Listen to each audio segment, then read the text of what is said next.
A childhood friend of mine had a terrible start in life. He lived a block away. It wasn't the best area in the city. Somehow my parents made it work and kept me away from trouble. But his didn't have the same consideration. We went to the same school. His clothing was always a bit dirty, and he had such a bad attitude, none of the teachers wanted to deal with it. Instead, they just sent him out in the hallway or gave him detention. Marcus, but everyone called him Mark, started to become avoided by everyone but myself and his little sister. We bonded over something stupid back in first grade, and no matter what happened, we never strayed too far from each other. I knew about his home life, which was something most people either wasn't aware of or didn't care to learn. His mother, a kind person when she stayed awake and not on whatever she was currently addicted to. His father wasn't home very often. When he did come home, there was hell to pay. Mark would take his sister over to my place whenever his father stayed around. My parents knew about everything that was going on and never questioned why Mark sneaked into our place past midnight sometimes with his sister. At first, we tried to hide it, but soon we found out my parents wouldn't question it and just made breakfast for 3 kids. The problem with his father mostly being he got involved in a gang in some way. I found out when I got older that a concerned older woman called social services on his family. She turned up dead, and the case never went anywhere. Everyone was too scared of his father taking revenge if anyone dared to get his children taken away. He didn't love them, rather saw them as a way to get money from the government, assistance-wise. If Mark's mother could have more kids, she would be forced to do so. One afternoon, I got a phone call. My parents weren't home, so I answered it. Mark was on the other end, his parents fighting somewhere inside the house. "Can you come over and help?" he said in a low whisper, fearing he would be caught. Mark rarely ever outright asked for help with anything. Even at 11, I knew he was in trouble, and I needed to get over there right at that moment. Him and his sister couldn't stay in a house like that any longer. "I'll be 2 minutes," I replied. I took my bike to get there faster, ditching it in the tall grass between the 2 houses. I crept up to his bedroom window he normally sneaked out of. I couldn't hear the fighting any longer, and that wasn't a good sign. Before I could knock on the window, it opened and a bag was tossed out, nearly hitting me. Mark leaned out, a bit surprised to see how fast I arrived. "We're leaving. I don't know what we'll do, but we'll manage," he said, explaining the bag. In the very least, I could talk him into staying at my place again. I wanted to suggest my aunt and uncle could take them both in without telling his parents, fully unaware that could be considered kidnapping. "Listen, Candy won't leave without her bunny. If she has a meltdown, it's all over, but she's always well behaved with you." That explained why he called me over. Reaching down, he helped me climb into his window. We listened for his father, knowing if we were caught, we would both be beaten. Candy, his little sister, a little over 5, already had a tear-stained face. She hurried over and hugged my arm, feeling safer with another person there. "Where is Bunny?" I asked. I could already tell if we forced her out of the house without it, she would freak. It wasn't often she had outbursts, but when they did happen, it lasted for hours. Her big eyes got wet thinking about her missing bunny. Bun is with Mummy," she told us in a small voice, already about to cry. That was bad. Their mother always on the couch, and from what I heard over the phone, his father would be in the same room. Unless we got lucky and he left, we would need to leave without the bunny plush. If he hadn't left, we risked getting caught from Candy screaming. Let's just check. Maybe we'll get lucky, I suggested. Mark wavered on the fort. No yelling came since I arrived, so maybe, just maybe, we could grab the bunny and leave without looking back. At least we could peek into the room and make a run for it if his father was still home. He nodded as he got on Candy's level, telling her we needed to stay quiet. If we didn't, we might wake up their mother. She understood that and made a promise not to make any sound. With her in the middle, and each of us holding a hand, we started down the dirty hallway toward the living room. We needed to go through the kitchen first, and my eyes watered from the rancid smell of the place. I knew Mark tried to keep the place clean, but it was too much for an 11-year-old to handle. Voices made us freeze. Mark caught my eye. In the moment, we made the decision to press on to look inside the room to see who else might be inside the house. From where we peeked from, we could see Mark's mother passed out on the couch. I got shocked to see needles and other things those lame drug talks in school warned us about scattered on the coffee table in front of her.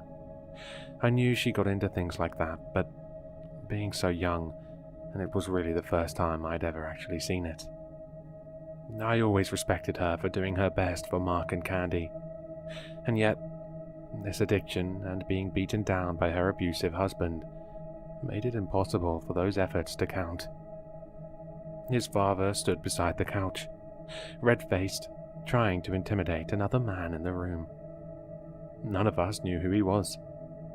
I didn't see it at first, but Candy's pink bunny plush sat on the floor in front of her mother, making it impossible to get without someone noticing. When the other man spoke, we all tensed up. "Are you telling me you don't have my product, nor any money to replace it?" he asked in a voice just about to break into a rage. "I told you, this bitch took it all. I left her alone with it for about an hour, and look at this." Mark's father shouted back, gesturing at the ruined living room. The other man didn't appear impressed in the slightest. He looked disgusted, even being inside the room. He kicked at an empty, molding drink can with a scowl on his face. "Now, how are you going to repay me this time?"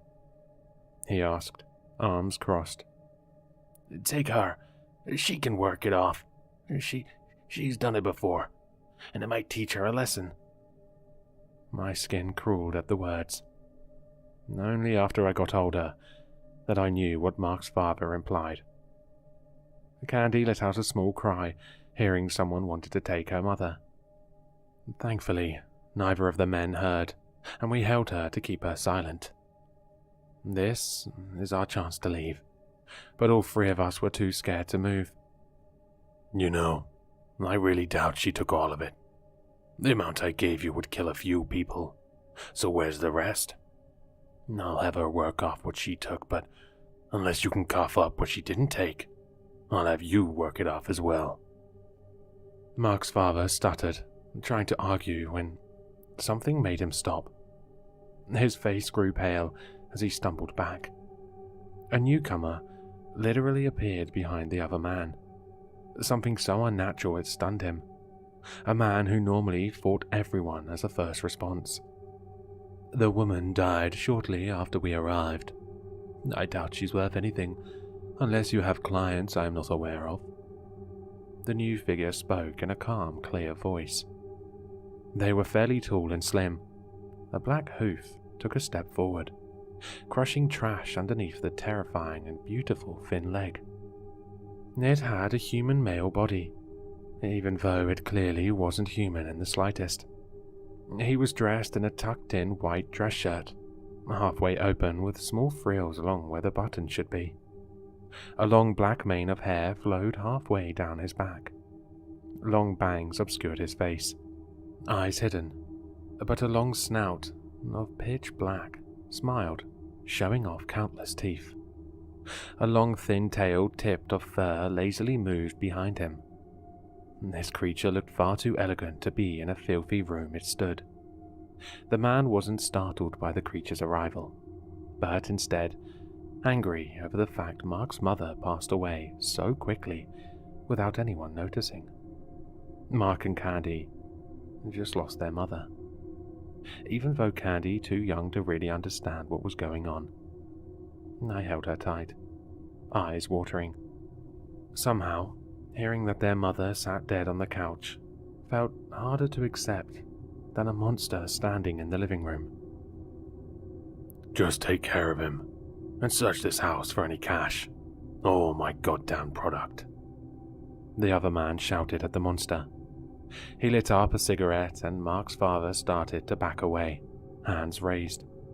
His eyes never leaving the dark creature, taking measured steps towards him. "No, wait, my kids, you can..." His voice was cut off by the creature moving so fast, none of us could see it. In 1 second his father stood there, then the next, he was being dragged behind the couch and out of sight. A horrible scream came that soon turned into a gargling noise. Candy no longer could hold in her tears. She started crying, getting the smoking man's attention. His eyes widened when he finally saw us. He crushed the cigarette into the carpet. Mark snapped to attention first. He started to drag Candy down the hallway with me. We needed to get the hell out of there. When we all turned around, we thought we could make it before the man caught up. Then, just as quickly as the monster appeared before, it stood in front of us, long arms reaching towards the 3 screaming and frightened children. We struggled and thrashed, trying to get free as he scooped us up to bring us into the living room. Instead of killing us, he placed us in front of his employer. Candy, almost in a screaming fit, but too scared to go all out. I shook, unable to calm myself down, let alone another person. Mark, however, bravely stood between the man and his sister. It felt like ages ago, but I heard him promise his mother he would take care of his sister no matter what.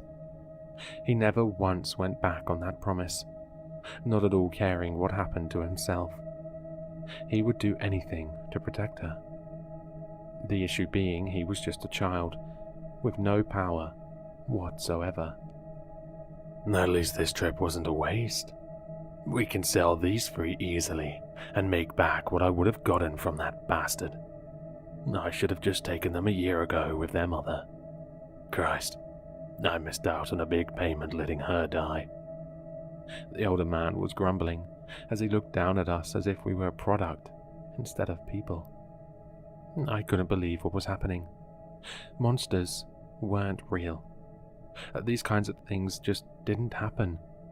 The dark creature behind us, to keep us from escaping, proved that that thought process was wrong.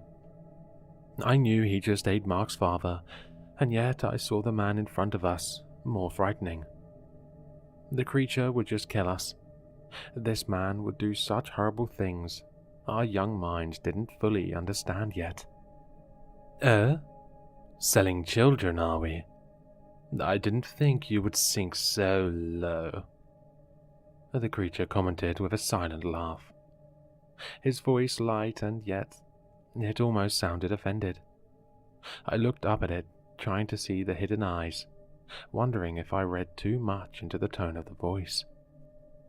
Don't insult me and do your job, the man shot back, his composure slipping. And what is my job? How about you remind little old me about our verbal contract we made years ago? I wasn't hearing things. This creature really hated the man in front of us. A flicker of hope came to my chest as I kept a grip on Candy's hand, wanting to run if what I suspected was true. You very well know what we agreed on. You worked for me in exchange for being able to eat anyone I tell you. You can't kill someone without a human's permission, right? He huffed, turning away. In his anger, the man realized what I already knew far too late. His face pale and eyes wide in fear by the time he turned back around to see the monster whispering something in Mark's ear. My friend didn't say anything. He just nodded. An approval the creature needed. He moved fast, his hand on the other man's throat, lifting him off the ground. His former boss unable to speak to save himself. We never did agree on a timeline, did we? Sir, I am cancelling our contract. I believe I've gotten permission to do this the proper way. The creature spoke, easily able to hold up a fully grown man with one arm. I shielded Candy from the sight, but we all heard the sickening crack of the man's neck. His body tossed aside in the piles of trash near the door. All three of us shaking, and Candy wailing over everything that just happened. Mark moved first again. I found my body going in slow motion as I fought through the shock. When we were all picked up again, I couldn't even fight it. The creature had all three of us tucked under one arm. He walked into the kitchen and used his free arm to swipe off all the trash on the table. He dumped us on the creaking surface. My body shook as I looked up at a terrible face. He just put us all on the table. What else was he going to do but eat us? Reaching down, he tore off the sleeve of his white shirt. Going over to the sink, he turned on the water until it ran warm to soak the torn fabric. We could have ran then, but were all fascinated by the sight. With the sleeve soaked, he shut off the water to come back over. Mark protested when the monster took Candy's face in one hand. With the other hand, he started to clean off her tear-soaked dirty face. Humans are so distasteful, I swear, letting children rot away in such a place, then trying to sell them for such disgraceful purposes. How has your race gotten this far? Now, there is a face under all that dirt. Come here, little one. Mark and I watched the exchange, mouths slightly open. Neither of us stopped the creature from picking up Candy in his arms to bounce her slightly, trying to calm her down, like one would with a toddler. We'd seen him kill Mark's father. Well, sort of seen him do so. Our view was blocked, but we knew what happened. And yet this creature was being so kind. It made our brains shut down. What are your names? The creature asked, still holding Candy. We introduced ourselves, mine swimming in confusion. He nodded as if our names were acceptable. Somehow, Candy calmed down as he let her grab a hold of his long, wavy hair. His next question made us look at each other, wondering if this could all be a trick. How long do humans usually live for? He asked. 100, maybe? Mark offered. The creature paused, trying to calculate things we weren't aware of. He finally arrived on an answer, and from the long sigh, we didn't know if it was a good one at first. As he spoke, it was a bit strange seeing an animal like mouth form proper words. I can last 100 years without eating. It'll be tough, but I suppose it can be done. Now, do you have anywhere to stay for at least 3 days? I'll need to arrange a human identity and... What are you talking about? Mark butted in. I'm clearly talking about adopting you three. I'll need a human name as well. Lewis doesn't really fit with your language, I suppose. I'm... not their brother, I corrected, when I realized this creature wasn't aware of that fact. Only 2 of you then. Lewis, the creature said with a shake of his head. He really didn't care if it would be 2 or 3 kids. We were simply dumbfounded. Why would this creature want to take in the children of the man he just ate? I wanted to say to Mark for him to tell this thing to go to hell, and that they could stay with me when the condition of the kitchen made me stop. After what they lived through, would staying with a monster be that bad? Sensing our hesitation, Lewis spoke up. "You may go to a different family member, or that foster care I've heard about," he offered. "No, not that," Mark said suddenly. I knew the reason for his outburst. We both heard so many horror stories about the foster system in our city. Deep down, we knew there were good people out there. The issue being, there had been 3 reports of separate foster families being arrested due to abuse in the past few years, and it tainted our young minds about the system. Not only that, Mark's father constantly blamed the foster family that raised him for being in the place he was in life, instead of his own shortcomings. And overall, being fostered sounded worse than prison, and it was the reason why Mark never sought out help for him and his sister. Without any other options, he gave in and took Lewis up on the offer. "If we stay with you, can you show me how to be strong enough to protect my sister?" Mark asked, while staring down the creature with hard eyes. "We'll protect her together. However, I must get things sorted. If you are a friend and not part of this family, then please, see if you can take these 2 in for a few days. I'll be back to get them." "You promise?" Candy spoke in a small voice that shocked us both. She also approved of her new scary-looking guardian. Smiling with a mouth that did not do him any favors, Lewis nodded. "I promise. Now, scoot you 3 as I clean up this mess." Candy sat down, and Mark took over holding her. She brought up the reason why I came over in the first place. Her bunny was still with their mother. My body felt cold as I thought about who needed to go and get him. Getting on her level, Lewis asked her if they could leave it with her mother and make her happy. After all, Candy was going over on a sleepover, and it would help her mother not miss them. His sweet talking got her to agree, and for the first time, Candy left the house without her plushie. I took them home, all of us still dazed over what we went through. We expected my parents to come in asking about what happened to Mark and Candy's parents, but they didn't. The weekend passed by normally, aside from us not really feeling much like playing all that much. It worried my parents, but they didn't say anything. They wanted to give us time to be ready to talk about it if something bothered us. That conversation never came. On the Monday after school, we all were in my room when a knock came to the door. We snuck down the hallway to peek over the stairs as we saw 2 police officers and a dark-haired man be invited in.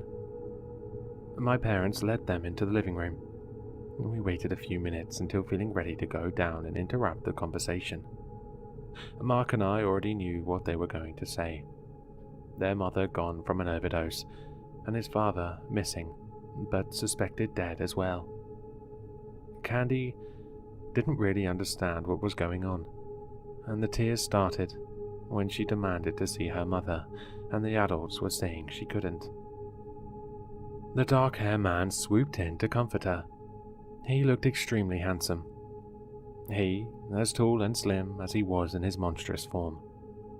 Candy calmed down enough after he spoke with her, and let her hold his hand. "You 2 might not remember me, but I'm your uncle, Elijah. We met once before. With your father missing, you'll be living with me if that's all right."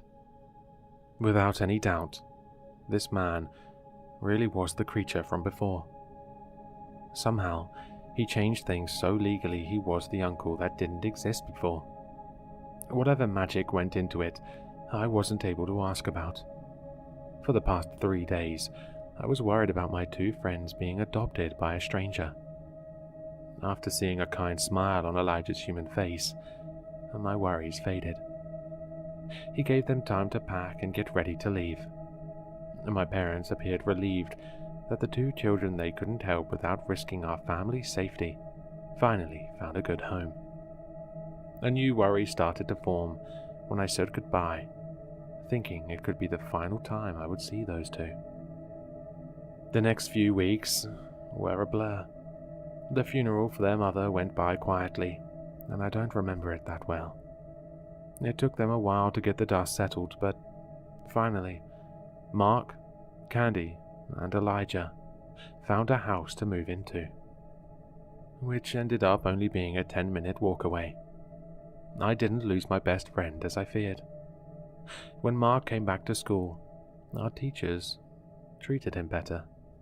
His new guardian got him the help he needed for his behavior issues at school, so he could improve his grades. Mark went from one of the worst students to one of the best in the next few years. You would think having a monster for an adopted father would cause some issues. After watching him and Candy grow, I realized the real monster had been their biological father, the one who adopted them a bit aloof at times. Still, it was clear to everyone how much he loved his two human children. So much so, I feared he may eat them up one day. When it came to monsters, that's always a risk. Knowing Elijah might not be able to hold himself back, Mark got hard-pressed on becoming a doctor to help others before his time ran out. With support from a real parent, I fully believe he's able to accomplish that goal.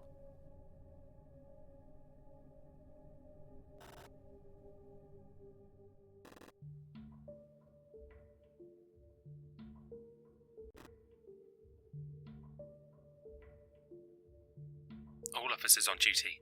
We have just received a call from a woman claiming that something is outside her home. Report to the scene immediately. I immediately step on the gas pedal and drive onto the highway. I look over at my partner Christian and give him an eyebrow raise. You think we're going to see a monster tonight? I joke about the call. Shut the fuck up, Dawson. Christian responds to me, laughing.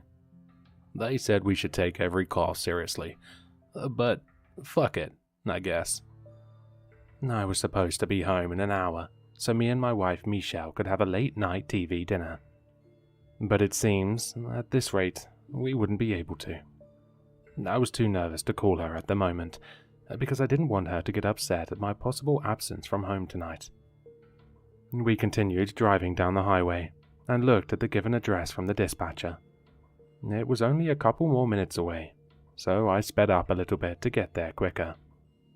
You think you're gonna have that TV dinner with your wife tonight now? Christian asks me. I shrug, watching the cars and streetlights pass by. If this is the last call, hopefully. We haven't been able to do anything together for weeks. I sigh. I really miss the times we used to have together. I get what you mean. Work is a pain in the ass. Let's just get this call done. It's probably nothing. Christian reassures me. I take a turn and go into the silent neighborhood, pulling into a row of houses. I drive towards a diverting 2-story house. I double-check the address and look back at it. We were here. We got out of our car, and we see the distraught woman who made the call outside of her home, awaiting our arrival. We quickly make our way over to her as she steps off her porch.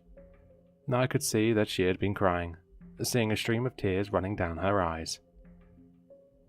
Ma'am, it's okay. We're here now. Is the guy still outside your home? I put a hand on her shoulder and calm her down. I hear her sniffle.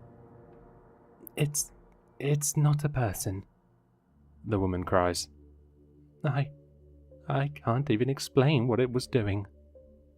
She stops mid-sentence and starts breaking down. Me and Christian look at each other and exchange concerned gazes before turning back to the woman. Where do you think it is? Is it still here? Are you even sure it's not a person? Christian says with a little more order in his voice. The woman continues sniffling. It's in the backyard. I'm sure it wasn't a person. Just hurry. We tell the woman to go inside her home, as we pull out our guns from our holsters and flashlights, since there wasn't a source of light coming from her backyard. We made our way into the backyard and flicked on our flashlights. As we stepped foot into the grass, I immediately got an eerie and unsettling feeling setting in me. I didn't hear or see anything yet, but I also didn't feel safe. Me and Christian moved our flashlights around and moved the light throughout the entire yard, taking prompt glances, but there was nothing in sight. "You seeing anything?" I say to Christian. He shakes his head. "Nope. Seems like bullshit so far," he responds, still glancing around. We both notice a deck beside us that connects to the house, and we move our flashlights below it. We didn't see anything from where we were standing, but we saw wooden poles holding the deck up that was blocking a portion of our view. We decided to check underneath the deck. The deck was pretty tall, so we walked towards it and just walked underneath it, moving our flashlights up and down to see if anyone was hiding down there. We figured it was pretty likely, since before when we've gotten calls like this, people did hide under the decks frequently. There wasn't anything under this deck though. For the most part it was empty. It was long in length, so we walked across and checked it out in its entirety. Yet we still didn't see anyone, nor anything. I lowered my flashlight and felt that something was off about all of this.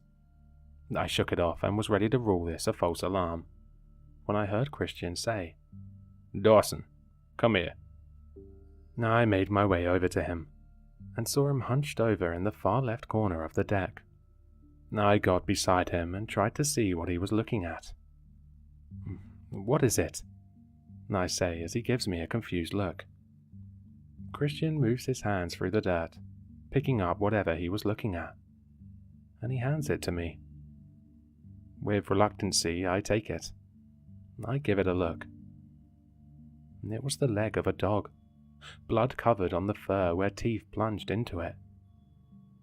I gasped and dropped the leg, looking at Christian, who was equally as freaked out. "What the fuck is this?" I ask him. He gives no response. There was just shock written all over his face. I could see it in his eyes. I knew how much Christian hated seeing dead animals, nor animal remains, so I didn't question him. I looked back down at the leg and examined it. It looked like something was eating it, but as it bit down, all of its teeth came out of its gums. But I wasn't sure. It was a weird, disturbing sight, and something I couldn't explain. I hesitate before taking the dog leg as evidence. I could distinguish a horrible rotting smell to it, and the leg felt flabby. I wanted to vomit, but I knew I needed to take it with us. Me and Christian both get up as I started to feel pale. Holding the leg of a possible dead dog didn't sit right with me. Christian patted me on the back. "I go in and talk with the woman. You can go sit in the car, alright?" Christian seemed to be fine now. I nod my head and gulp. Yeah, thank you. I appreciate it." I put the leg in the trunk and slam it down, feeling my phone vibrating in my pocket. I take it out. Michelle was calling me. I take a deep breath and answer it, putting my phone toward my ear. "Hey, Michelle," I say into the phone, still feeling uneasy about the situation. "Honey? Are you okay? You're not home yet." I hear Michelle talk into the phone. I look at the ground below me. Yeah, I know. I'm probably gonna have to do a late shift tonight. Sorry." I respond with guilt. "Oh, that's fine, I guess. Is something happening?" "Yeah, everything is fine. Just had to respond to a weird call, and I think about the dog's leg. Found a peculiar item." I sighed into the phone. The other end is silent for a few moments. "Well, I hope everything really is fine." "It is. Trust me on this one. It's not a big deal," I say. I see Christian walk out of the house. "Alright then. But stay safe, Dawson. Please." The call ends. Me and Christian get into the patrol car, sitting there for a minute, thinking about what just happened. I examine the neighborhood. It was dark. Almost every house had no light reflecting onto the street, and no street lamps were on. Just darkness. The vibe was unlike anything I've been in before, even in my 9 years as a police officer. "What did the lady say?" I finally say to Christian, beginning to start the car. "I asked if she had any cameras so we could see anything into her backyard, but she said she didn't. She said she saw some kind of creature in her yard, eating some kind of animal." He motions his head to the back of the car, where the dogleg is. I understood what it meant. "We probably need to take the dogleg to the station and check it out. Something feels supernatural about this." I went to say something, but I didn't. I agreed. No human could just rip a leg clean from a dog. And I don't think any human would have the audacity to try eating it. I wasn't going to jump to conclusions, but the call was something to take into account. We started to get a signal coming from a dispatcher on my radio. I quickly turn on my radio as me and Christian listen. "We have just received 2 calls from people saying that something was in the backyard of their home. Officers are already en route to one address. I need other officers on scene at the other immediately." Christian and I lock eyes on each other, out of confounding fear. Weren't we just at a call about this? We didn't say a word as I received the address and started speeding to it. It was only 6 minutes away, so not far. But something wasn't right about this. Something was going on, and it wasn't good. We hear the radio crackling on again, and I start dreading what it's going to be about. I hear a dispatcher's voice come on again. "We have just received another call from someone saying that something was walking around their property. We need officers on the scene. I repeat, we have just received a 4th call that something was walking around someone's property." "What the fuck is happening?" Christian says. My hand starts shaking on the steering wheel as I take a turn. "Something's not right, man." My voice quivers. "Snap out of it, Dawson. It's gonna be fine." Christian tries to unnerve me. I shake my head. The radio crackles on again. Me and Christian listen carefully. "We have received a call from a man saying that something was hanging out at the side of his house. Officers are on the scene now." "Shit," I mutter to myself. I continue heading to the address that was originally sent to us, speeding up now. We were getting closer to our destination, and never has something happened like this. We've never gotten multiple calls in a row about someone being in people's yards. This was different though. These were reports on something in people's yards, whatever the hell that meant. It's never been on this caliber before. We pulled towards a house on the street, and we immediately had our guns drawn. After the last call we checked out, and after hearing all of those other reports, we weren't taking this one lightly, because something was seriously wrong. Me and Christian peeked our heads in the backyard, but didn't see anything. The lights in the house were on, so at least we knew the resident was still okay. That was until we heard the sound of a man giving the most blood-curdled scream I have ever heard from inside the home. We immediately rushed to the front door, preparing to enter with force. Christian gives me a scared look, and I give him a signal to be brave. I looked at the door and took a deep breath as I continue hearing screams. I wince as I take a step back from the door. I sprint towards the door and bash my entire body into it with all my force, right as the screaming stops, knocking down the door as I come crashing down to the floor shoulder first. I see Christian run into the house with his gun, yelling out, "Police!" The screaming was still absent, and I began thinking that we were too late. The living room and dining room were inside from the front door, and we didn't see anything in either room.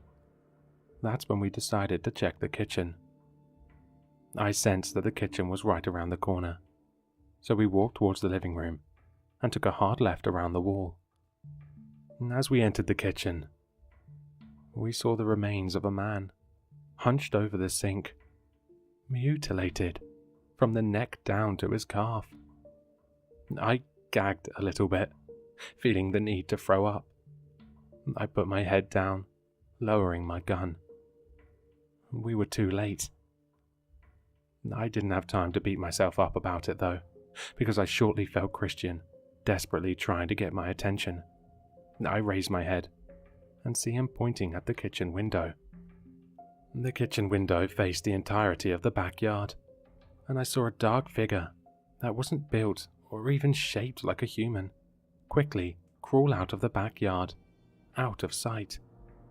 Christian and I quickly moved to the back door and swing it open, swiftly making our way down the steps and sprinting further into the backyard.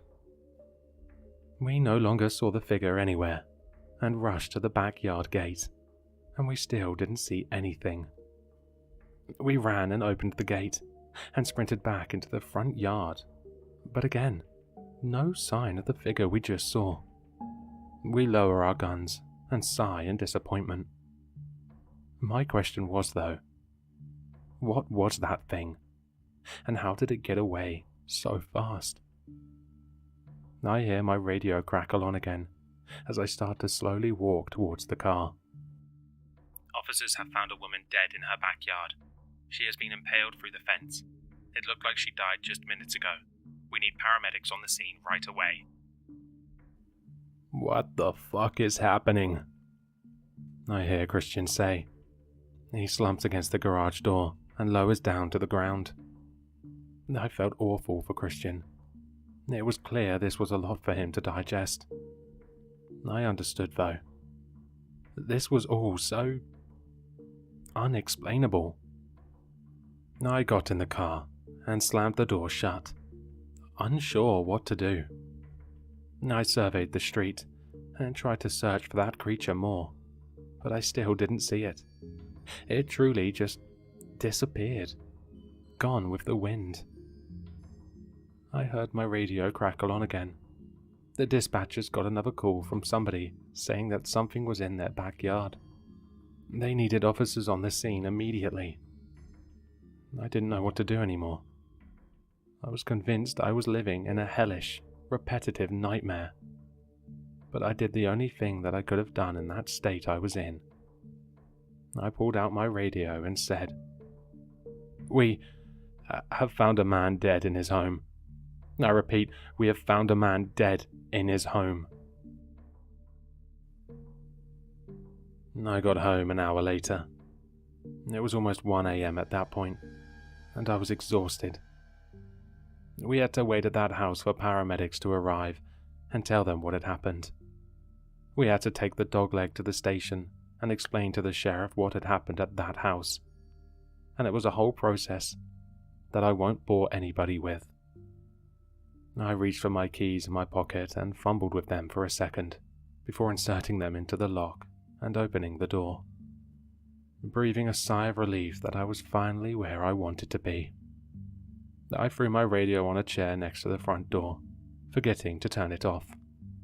My joy was instantaneously taken away from me when I saw my wife's bloody head hanging from the ceiling. I screamed and fell to my knees and started crying. This was already a horrible night. I couldn't have lost Michelle too. Not her. Honey? I heard Michelle's voice from the stairs, shortly before I heard her scream too. I got confused as I raised my head up and looked at the stairs, and there she was, standing on the stairs, looking at the ceiling in shock. I looked back at the head on the ceiling. It looked almost exactly like Michelle. But how? If her head was there, but she was alive on the stairs, then that meant... What the fuck? I didn't know how else to express my thoughts.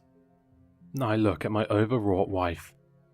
Did you hear anyone come in or anything? Michelle looked at me. I could see how terrified and utterly bewildered she was. Dawson, Michelle, this is important. Have you seen anything outside the house? No, I didn't hear anything come in either. I figured she was telling the truth. That still doesn't explain how identical the head was to my wife. The facial features, the hair, everything. I slowly got back up to my feet, walked past the stairs, and went towards the kitchen.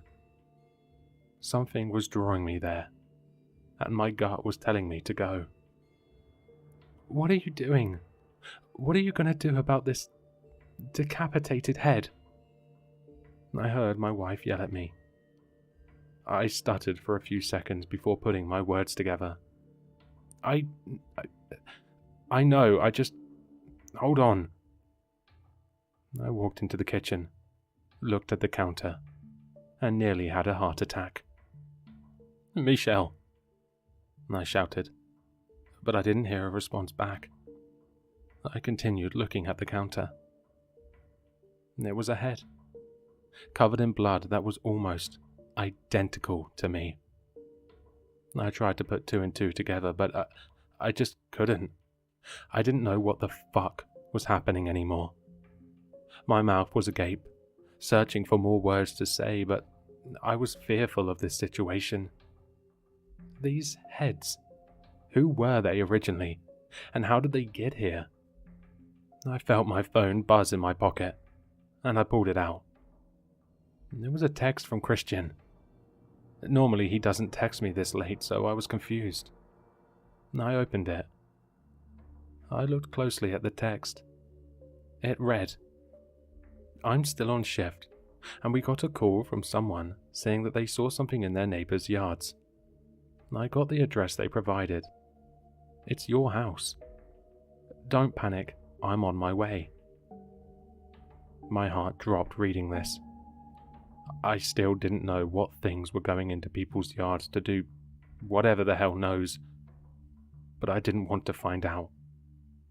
I was unsure of everything at this point. Michelle? I continued saying my wife's name, but I still didn't hear a response back from her. I walked out of the kitchen and saw her standing at one of the back doors by the dining room, looking out to the backyard, shaking. I went next to her to see what she was looking at. That's when I saw it. The same dark figure I saw earlier was standing in the middle of our backyard, staring dead at me. I could make out some of its features this time, though. It was tall and bulky. Its arms and claws were so long that it just looked unnatural. I couldn't make out any of its facial features, but I could see its eyes.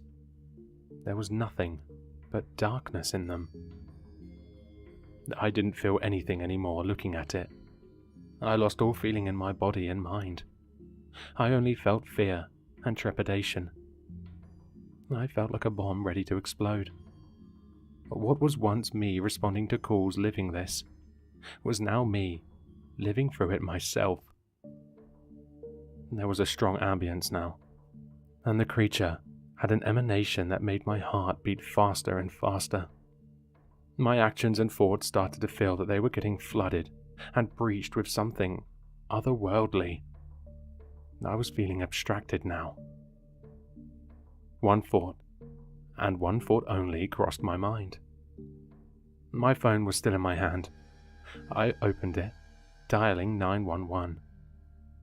I looked at Michelle as she was inching closer to me by the second, not saying a word. I looked back at the thing that was in our backyard. It got into a crawling position, and it was making noises that I couldn't even tell what it sounded like. I put my phone to my ear as I hear a dispatcher pick up. 911, what's your emergency? I don't say anything for a moment. All I can do is look at the creature. Look at the being that was in my backyard. What's your emergency? The dispatcher repeats themselves. I finally find the courage to say something. Something I didn't think I was going to say that night. Something is standing out in my backyard.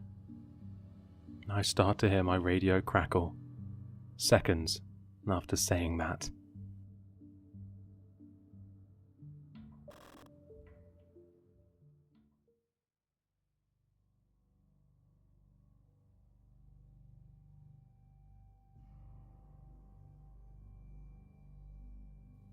Jacob only finished half of his fruit roll-up before throwing it out the window. We were driving in his mum's, or should I say our mum's, brand new SUV. As he rolled the window down, she turned around and looked at him. Somehow the car still drove itself, even as she turned away from the road. "Close that window, Jacob," she said. "This new flavor sucks," he said. "You shouldn't waste food," she said. She turned back and raised his window from the driver's seat controls.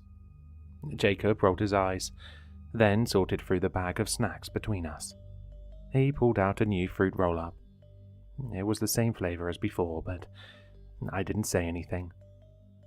In the days leading up to my move, old Mum told me it was best to be quiet when hanging out with people like the Griswolds. To celebrate our first week as a family, new Mum was taking me and Jacob to the Funplex to try out their new go-karts and get in some bonding time. Old Mum never took me to places like Funplex. She normally went to work when I was done with school. Our bonding time was usually splitting a Pop-Tart in the kitchen. "Oh, by the way," new Mum said, "we need to stop home real quick." "Why?" Jacob said. "Mr. Kittles," she said. New Mum tilted the mirror so I could see her face. She frowned. Her eyes locked on me. "We got Mr. Kittles a few weeks before getting you," she said. "You've met him, right?" I pictured the cat that crossed my path a few times. I tried to pet him once, but he scurried away. Yeah, I said. "He's cute." "You've never seen a cuter cat," new Mum said. Then she paused, twirling the diamond bracelet around her wrist. The car still drove itself, even though her hands were off the wheel. "There are certain issues." Issues? I asked. "No, it comes with the territory," she said. "When you rescue an animal, you're rolling the dice on a plethora of problems." "I'm sorry?" I said. "Is Mr. Kittle sick?" New Mum ignored my question. "We'll try again," she said. "That's what the Griswold family does. If we've anything, it's persistence." I looked over at Jacob. He was playing his Switch. It was the new Mario game. "I'm sorry about your cat," I said. "One of our dogs had cancer last year, and we had to put her down. It was really sad." "Yeah, that sucks," Jacob said, still staring at his game. After climbing up the winding road of their neighborhood, we pulled into the driveway of our house. I still wasn't used to it. It looked like the kind of house in the thriller movies old Mum liked. One story, floor-to-ceiling windows, everything made out of steel or wood. It was on the top of our town's tallest hill, looking down on the rest of the neighborhood. New Dad ran out with the cat in the carrier. He was holding it far away from him, as if its issues could transfer to him. When he got to the car, he motioned for new Mum to open the trunk. As it popped open, I heard him toss the container behind us, the cat hissing as it tumbled on its side. "Thanks, honey," he said. "I'll have a glass of Savion ready for you when you come back." "You better," she said. She rolled down her window and stuck her face out for a kiss. He came over and planted a long, slow one on her lips. They made an audible moi sound when they separated. "Gross," Jacob said. His parents both laughed. "You'll be next after Mr. Kittles if you keep up that attitude," Jacob's dad said, smiling as he waved his finger at him. Again, Jacob rolled his eyes. As new dad walked back to the house, we were on our way. On the drive over, I turned around and looked at Mr. Kittles. He had his face pressed against the metal grate of the carrier, his big eyes staring up at me. He reminded me of my neighbour's old cat, a tabby with streaks of grey fur, her coat soft and puffy.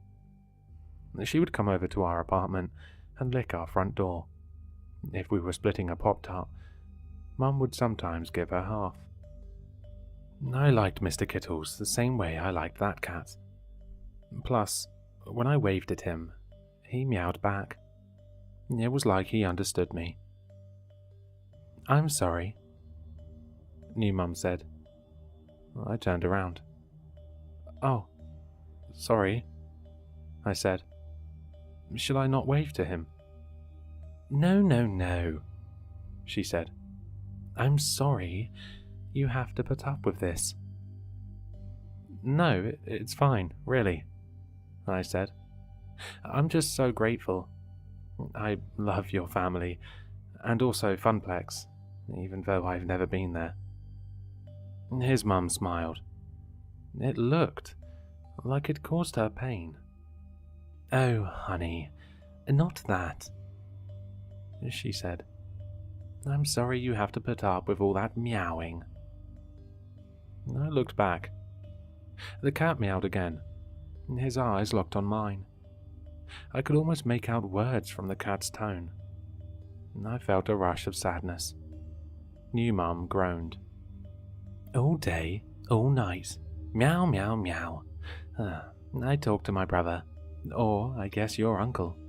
He's a vet. When they're strays like this, they sometimes develop communication issues. It's such a shame." "Oh, no, it's fine," I said. "I don't mind." "You say that now," she said. "But wait, it gets worse." I didn't turn back again. I heard another meow. This one felt strained, like Mr. Kittles was trying to explain himself. Back at my old apartment, we had a lot of animals. Dogs, cats, fish, hamsters. They would meow and bark all through the night. It was a bit of a barn. I had no idea noise meant problems. I felt silly, stupid. Of course, old Mum didn't know the ins and outs of pet care. She collected strays like it was her job. It didn't matter if the neighbour needed someone to take care of their dog, or if the school she cleaned had a class fish no one wanted. If an animal needed a home, Mum offered ours. But we didn't have the time to do the kind of research the Griswold family did. Plus, we didn't have any family members who were vets. I leaned forward and put my chin on the passenger seat, looking up at her. A new Mum looked over, horrified. Again, "I'm sorry about Mr. Kittles," I said. "That's really your chin," she said. "What?" "It's on the leather," she said. "Do you know how much oil is on your face?" Oh, sorry. I sat back. I tried to make myself smaller than before, scrunching my shoulders in. "You don't know any better," she said. "It's okay. Really. Anyway, I don't want to bore you with this conversation. Why don't you just help Jacob kill Mario?" The animal hospital was in the nice part of town, nestled between a boutique coffee shop and a clothing boutique. The building was clean looking, the paint perfectly white. Outside, the name Second Chance Pets was carved in a plank of wood, the letters outlined in twinkly lights. It was the kind of place old Mum would wipe her shoes off before going into. As Mrs. Griswold grabbed the cat carrier, I felt the 2 Gatorades I had at lunch chart their escape. I looked back at her. "Do they have a bathroom in there?" I asked. "They have litter boxes," she said. "Oh, okay," I said, fastening my seatbelt again. "I'm joking," she said. "Yes, there is a lavatory." Jacob looked at me and laughed. He still had fruit roll-up in between his teeth. It was bright red. Inside, the receptionist smiled and waved when we walked in. She wasn't much older than old Mum, probably in her late 20s. She was pretty in the way actresses on TV were, her freckles perfectly spaced, her hair brown and curly. "Mrs. Griswold," she said. "What a pleasant surprise." "I wish so," she said. "But we have some bad news." The front room gave no indication of animals or a bathroom. There was a coffee table with a book on it, titled Cats, Earth's Angels. There was also a chair and a couch, both sleek and fancy-looking. Aside from that, the room was practically empty. "Oh no, another issue?" the receptionist asked. "Yes, I'm afraid so. There are communication problems with Mr. Kittles. My brother told me it can build into a plethora of serious afflictions." "Of course," the receptionist said. "We can take care of that for you. Would you like to give a new little angel a home?" Jacob's mum smiled. She clasped her hands together. "That would be wonderful, truly," she said. "Could we make that happen?" "Of course," the receptionist said. There was a door behind the pretty woman. It was closed, a "Do Not Enter" sign hanging on it. I felt the Gatorade swish around my stomach. "Do you have a bathroom?" I asked. The receptionist looked down at me. Her smile dropped a little. "Of course," she said. "Through this door, a second door on the left once you make the turn down the first hallway." "Okay, thank you," I said. As new Mum and the woman exchanged the cat, I rushed down the hall toward the bathroom. Behind the door, the walls were a little less white. There were huge slabs of paint missing off them. Fluorescent lights hung from the ceiling, held by swinging chains. As I walked, I heard what sounded like someone crying. I took smaller steps. "Hello?" I said. There was a distant shriek, but it grew as I walked toward the bathroom. Second left, first hallway. No. Left hallway, then it's on the right? No. It was the second door on the left past the first hallway. Yeah, right. But it was hard to think. The screaming was bouncing off the walls now, a ping-ponging echo of pain. I finally got to the bathroom door and turned the doorknob. As I did, the sound erupted. The screaming hit me full force. The bathroom was full of bright, sickening light. I stepped in, head turning side to side, searching for the toilet. But I couldn't find it. All I saw were cages. There must have been hundreds of them. They were stacked to the ceiling, lining the walls. Inside each cage was a dozen or so cats, their faces smushed up against the metal grates, their mouths open. Each one was screaming. The only thing worse than the sound was the smell. It was like a 4-H fair squashed into my nostril. The hot, wet scent of fur, of sweat, of shit. I turned around. The receptionist was standing behind me. Mr. Kittles was in her arms. She was cradling him like a baby. He was screaming too. "Wrong door," she said. I took a step back. I'm sorry. You're not supposed to be here, she said. I know, I said. I'm sorry. I walked into a metal table in the center of the room. I looked back. There were streaks of blood on it. They smeared across the table, leading right toward a bucket on the ground. I peered over. There were blankets inside, all of them a different color. Some white, some black, some orange. Adoption is a delicate process, she said. We wouldn't want your mum misunderstanding our methods. I'll leave, I said. I'm really sorry. I looked back at the blankets. They were small, probably no bigger than... I felt sick. There's only so many homes, she said. The more I looked at the bucket, the more I wish I never saw what was inside.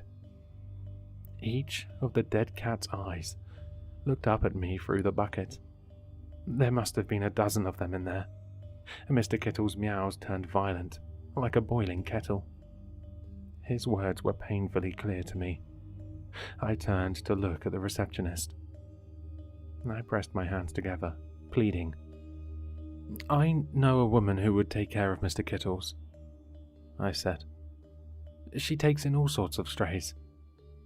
The receptionist laughed, Mr. Kittles squirming in her grip.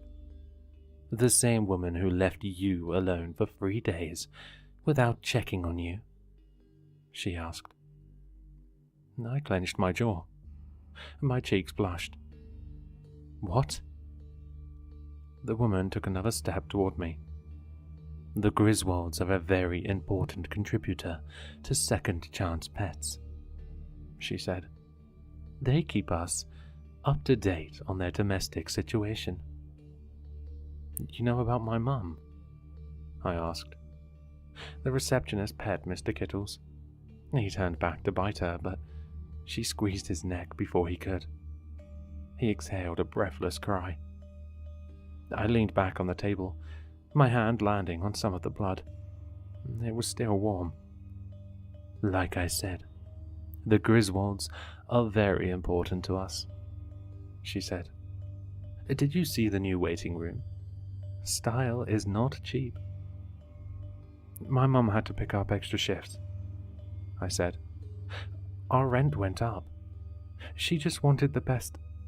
I'd recommend going to the bathroom now, she said. She squeezed harder on the back of Mr. Kittles' neck. He wasn't crying anymore. He still had some life left in his eyes. He used it all to stare at me. Please, I said. He's so little. He's scared. Sometimes there's just too much of something. Not every little angel is going to get a home. And with that, she nudged me aside and dropped Mr. Kittles on the table. As she held him down with one hand, she pulled a needle out of her pocket. She pressed the point into Mr. Kittles' neck. He let out a thick moan, his voice heavy as mud. It reminded me of my mum's voice when the police led me down the hallway away from her. Now, the receptionist said. I turned around and pushed through the doors. I didn't need to pee anymore. It felt like all the liquid had evaporated out of my body.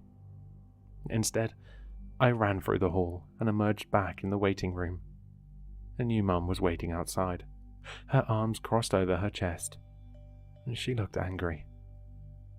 As I ran outside, she looked me up and down. About time, she said. We might need to work on your bathroom breaks. That can become a real issue. Yes, Mum, I said. The rest of the day moved slowly, each new door opening to new bursts of light, new screams. The go-karts were fast, gasoline coating my throat as I let Jacob win every race. For dinner, new Dad cooked steaks on the grill. Mine bled into my potato salad. but I kept my mouth shut. After dinner, Jacob and I played Mario on the TV. Again, I let him win every game. If I ever got too close to winning, he would start to cry. I didn't want to create any more issues. When it was bedtime, I stayed up and stared at the ceiling. As time passed, I listened to the click of the wall clock, each second passing slower than the one before.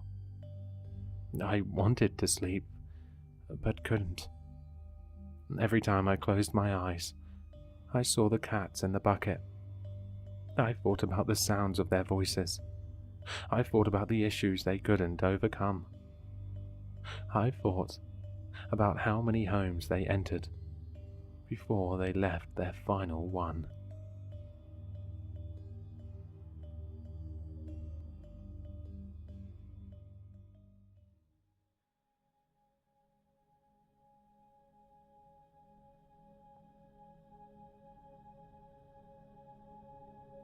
Ever since I moved overseas, my sister and I have made a habit out of sending each other care packages. Of course, there's typical occasions where we send each other gifts, birthdays, Christmas, and so on. Those gifts tend to be simpler, sometimes just plucked straight from an Amazon wish list. But the care packages we make are special. Whenever we go shopping or travel to another place, we keep an eye out for things the other would like. My sister found some amazing bath bombs at a small village fete once. The sweet floral fragrances lingering in the air seemed to me like an embrace all the way from home. Right before Lunar New Year, I found some earrings at my local night market, one shaped like a tiger mid-roar, the other a dainty red lantern, perfect for Violet. She spammed me with 100 selfies of her wearing them to our hometown's annual dragon dance. Seeing her smile made me happy and terribly homesick all at once. Our care packages were all like this, careful collections lovingly selected from wherever we happened to be, saved for whenever one of us was having a bad few days. We always had at least a few things ready to send, just in case the other needed some cheering up. When Violet's boyfriend dumped her the day after Valentine's Day, I sent her a parcel I'd been working on for weeks, my favourite local snacks, a new book by her favourite author, a small hand-painted paper umbrella from a mountain village, a box of tea leaves from a lakeside stall, and always a letter full of warm wishes, this time on the back of a postcard showing a sea turtle swimming in a coral reef. Violet gushed over everything, from the scent of the tea leaves to the intricate brushstrokes of the flowers painted on the paper umbrella. Being able to keep my sister cheerful across continents made the distance seem much smaller than the 14-hour flight I made every summer. But then, the virus happened. Suddenly, no more parcels. I must have bothered the poor workers at the post office 100 times, but rules are rules. No mail bigger than a letter could be sent to my home country. Suddenly, all the things I'd prepared for Violet had to be stowed away for who knows how long. Still, we sent each other letters, both taking the time to find the most beautiful or bizarre postcards we could, but it wasn't the same as our care package ritual, especially when I encountered my own series of bad luck. A cheating partner, a stingy landlord, an overbearing boss. I didn't want to wallow too much, but it was a month's worth of woes within a handful of days. Could have been many months' worth even. Violet was still there for me online, but I'd never been able to feel truly connected to anyone through a grainy video call or a couple of texts.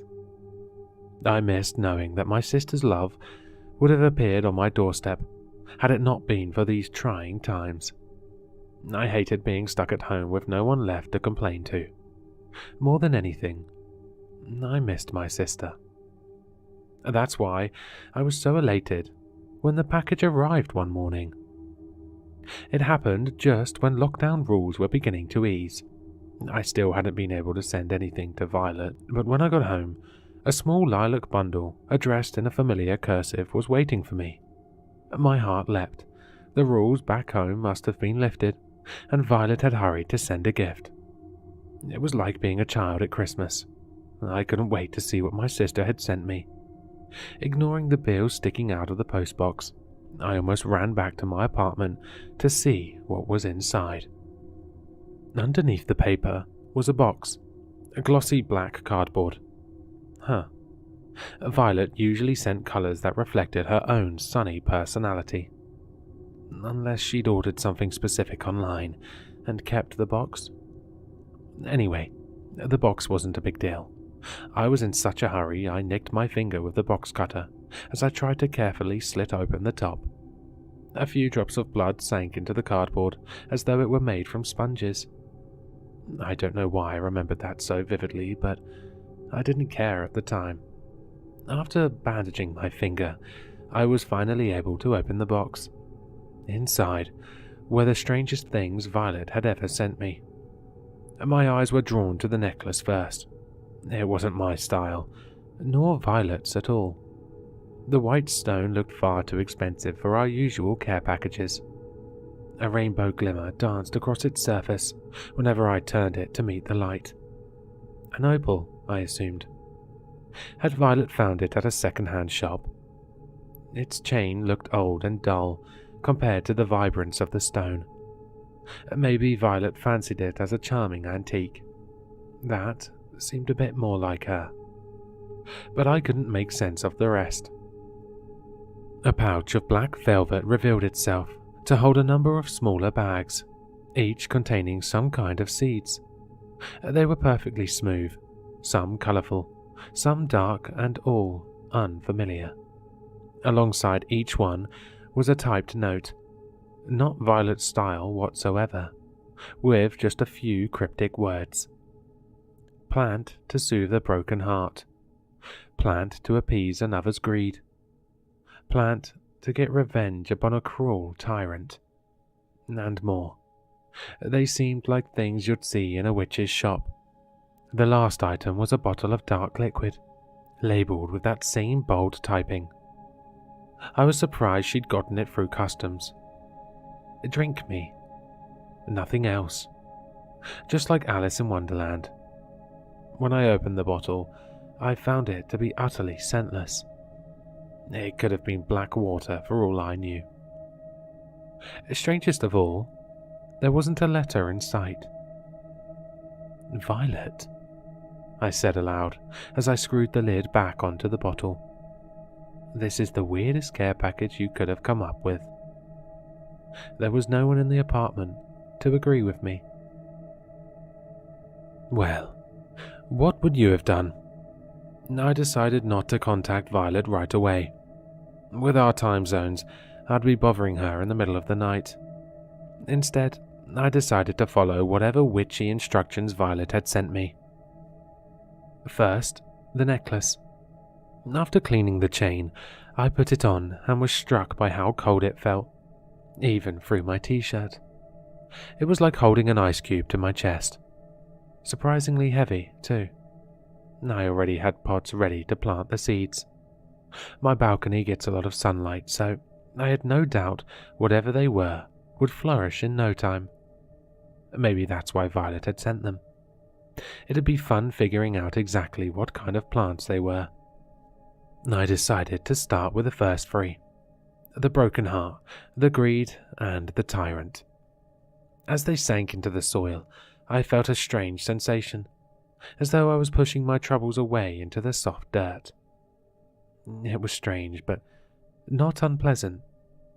When I watered the seeds, I felt droplets run lightly down the back of my neck. It was a hot day. Sweating isn't abnormal. The bottle I decided to wait and ask about. I couldn't be showing up to work drunk, after all. It was a few days before I remembered I hadn't mentioned the care package to Violet at all. The knocking woke me up before dawn. I stumbled across my apartment in a daze. I worked afternoons and nights. I always sleep in. I wasn't even awake enough to question the safety of opening the door to a stranger so early in the morning. Or not bright enough. I'll let you decide. It wasn't a stranger. It was Zara, my ex-girlfriend. She staggered inside before I had a moment to snarl. "Evie, what have you done?" "What the fuck are you doing here?" was what I came up with when I returned to my senses. Get out now, before I call the police." "Evie," was all she managed to say. I noticed wet stains down the front of her black dress. Drunk. I had never thought of Zara as a drunk, but then I'd never thought of her as a cheat either. "Get out! Go back to your other girl, whatever her name is. I don't care, just get out." Zara vomited a torrent of blood onto my floor. Time seemed to stand still. I stared at the blood, then at Zara. Her face was deathly pale as her eyes rolled back in her head. Trickles of red dripped down her chin like drops from a watering can. "Oh my God, Zara, what did you do?" Zara sank to the floor as though she was drowning in her own blood. She coughed, sending beads of blood everywhere. All I could do was watch. It felt like something cold and heavy was pinning me to the spot. "Evie, I'm sorry," she rasped. Her fingers grasped weakly at my ankles. "Evie, I'm sorry. Please stop." She broke into a fit of coughing as her grip lessened. Her teeth were pure red. I looked down at myself, splattered with the blood of my ex. One single drop rested on the necklace I'd forgotten to take off. The opal winked in the light. Finally, I broke out of my trance and scrambled for my phone. I could hear neighbors entering the corridor outside, and voices beginning to raise. God, had she been coughing up blood all the way here? I made the phone call. Zara watched me the whole time. She no longer seemed able to speak. Instead, her dead eyes were fixed upon the opal hanging from my neck. Zara didn't make it. She'd consumed something unknown but terribly poisonous, the doctors said. They seemed baffled. I just felt numb. A tiny part of me had still cared for Zara after all. A bigger part of me was wondering if I'd be left to clean up all that blood. Guilt began to seep in. When I was finally allowed home, I found my apartment immaculate. I sent a silent thank you to whoever had mopped up that awful blood. My clothes I threw straight into the bin. Not worth trying to wash the blood out. It took a long shower before I felt able to breathe properly again. That didn't last for very long. I didn't notice until I pulled back the curtains. The first seed on my balcony had sprouted. Large leaves, all blood red, perfectly heart-shaped. Plant to soothe a broken heart. I called Violet immediately. "Hey, Evie," she said drowsily. It was still early back home. "How are you doing? It's been a few days." "Violet, what are those seeds you sent me?" "What?" "Those seeds in the care package. The ones with all the funny labels." "What are you talking about?" "The care package. The one you sent me. What's growing from these seeds?" "Evie, I haven't sent you anything. I couldn't send you anything." I could hear the confusion in Violet's voice. There's no way she was joking. "And why would I send you seeds?" I could barely speak. It was in your writing. The address, I mean, not the rest. It had my name on it. It has to be someone else." Now Violet was starting to sound annoyed. "Did you call me this early to complain about seeds?" I ended the call before we could begin to fight. Violet and I never fight. The red leaves of the plant seemed to shimmer in the sunlight. "Did you hear about Mr. Yen?" my neighbor said as soon as I stepped foot in the elevator the next day. Oscar lived directly above my apartment. Both our homes and many more were owned by Mr. Yen, one of the wealthiest, we assumed, landlords in the area. He was the exact caricature of a stingy landlord. Well-dressed, well-fed, well-educated, and completely self-absorbed. Oscar and I often shared stories of leaking pipes left unfixed and black mold creeping in across ceilings. "No? What happened?" "They found him in his house last night. Dead." "What?" "I know, right? They're saying he was poisoned. Rumors are flying around about a really awful scene. Apparently his wife found him all covered in blood." "Do you reckon it was suicide?" The cold, heavy feeling was coming back again. The elevator dinged as we reached the ground floor. "Evie, are you okay? You look like you're about to throw up." My voice was a mumble. "I think I left something upstairs. Sorry." It took me several fumbling tries just to unlock the door to my apartment. My hands were shaking madly. I hadn't watered the seeds nor the plant since Zara died. How could they have thrived? When I pulled back the curtain, a second plant had bloomed. Blood-red vines stretched out towards the sun. They resembled nothing so much as an outstretched hand. I threw away the plants. It didn't change anything. I heard the gurgling coming from my boss's office that same day. I didn't rush along with my co-workers to see what was happening, but I heard their screams and cries. I just kept typing at my desk. None of the words I typed seemed to make any sense. None of the calls for an ambulance were going to help. Nothing, right then, seemed to matter at all. I took off the necklace too. I was going to throw it away, but what if some other unlucky soul finds it and thinks it's treasure? It's in that awful black box at the bottom of my wardrobe, along with that bottle of dark liquid. I can't bear to think about it. The plants, the necklace, the bottle. Drink me. Sometimes I wonder what would happen if I did. Violet called me today. Our almost fight all forgotten. I could hear the sing-song happiness in her voice. "Evie! Thanks ever so much for the care package. It's a bit weird though. Where did you get these plants?" I froze. "What care package?" "The one you sent me," Violet trilled. I could hear our parents talking in the background. Our mother was complimenting the perfect heart-shaped leaves of the plant. "Violet, I didn't send you anything. The rules haven't changed yet. And the ring, it's stunning," she said, not hearing a word I'd just spoken. "It's so cold and heavy. Did you pick it up at one of the night markets?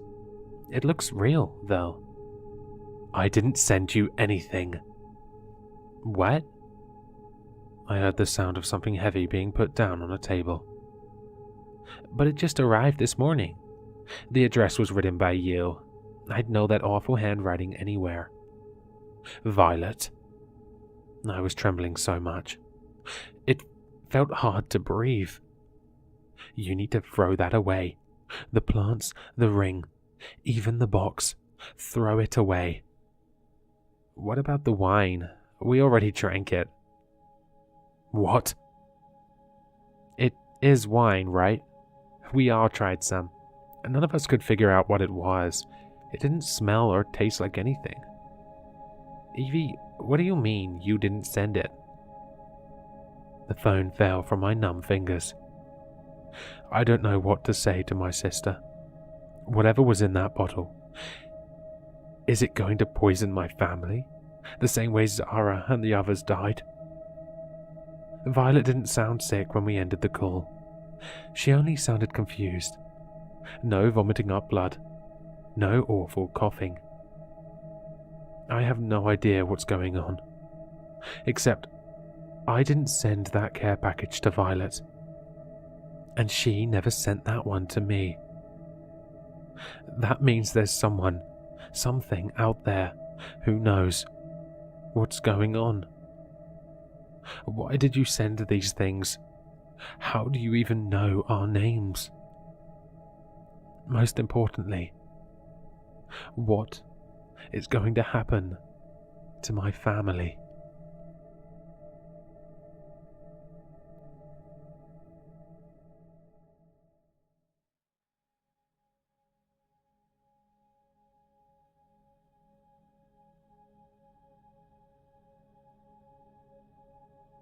This story is old, almost 15 years old at this point. To this day, it remains probably the single most unexplained event in my entire life. Those who witnessed it seldom, if ever, speak about it. All these years later, and I'm still not sure what to make of it. So I figured posting it here may lead to some answers. I was in 6th grade at the time, but my memory of the day is as vivid now as it was then, much to my dismay. I've suffered from nightmares on and off ever since, and the true extent of my mental well-being may never be truly known.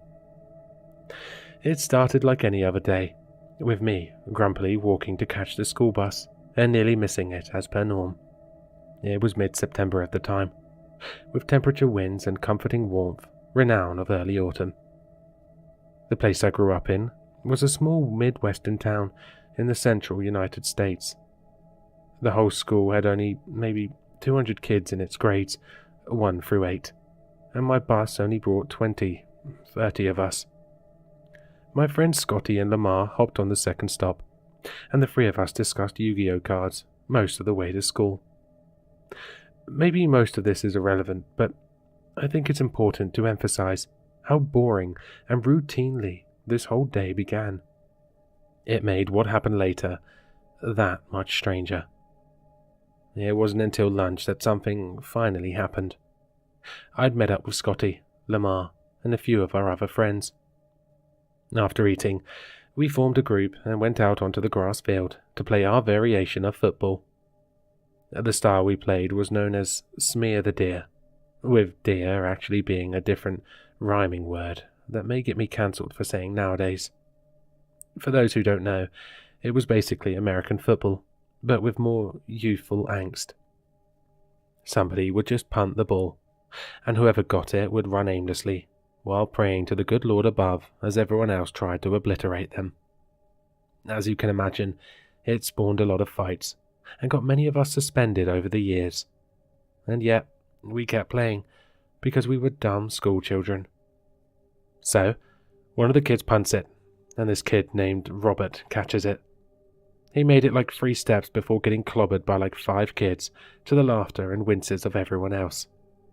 Things went on that way for a bit, and at some point, Kyle got the ball. Kyle was the best punter in terms of distance, but knowing which direction it would go was anyone's guess. So, Kyle boots it, and we watch as it soars far to the left and off into the woods.